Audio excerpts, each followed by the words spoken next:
చూడాలి sir. Sir బ్రహ్మాండంగా ఉంది సార్ భజన. ఫస్ట్ పాట సార్ త్రిపుట సార్, శుద్ధగన్యాస రాగం త్రిపుట.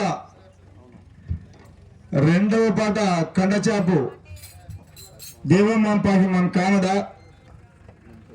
కాని కాని రామయ్య, ఆదితాళం యమున కళ్యాణి, శ్రీరమా మనోహర రూపకతాళం, రాగం నీలాంబరి రాగం. అవును సార్, ఇక్కడ ఈ పాటని మిస్టేక్ జరిగింది సార్. మరి ఒకసారి మీరు ప్రాక్టీస్ ఉందో లేదో తెలియదు. శృతి ఫ్లాట్ అయినాడు గాయకుడు. అద్భుతమైనటువంటి భజన. మరి ఒక్క చోట ఇప్పుడు ఏది మిస్ అయినా కూడా ఇది కాంపిటీషన్ కాబట్టి మరి దయచేసి నెక్స్ట్ సవరించుకుంటారని మరి కోరుచున్నాము. చివరి పాట రామారామ అని శ్యామరాగం సార్. ఆడతానం బ్రహ్మాండంగా ఉంది. చక్కటి బృందం అండి. ధన్యవాదాలు మీ భజన బృందానికి. ఒకసారి గట్టి క్లాప్ కొట్టారు సార్. వనపర్తి భజన మండలి రావాలి సార్.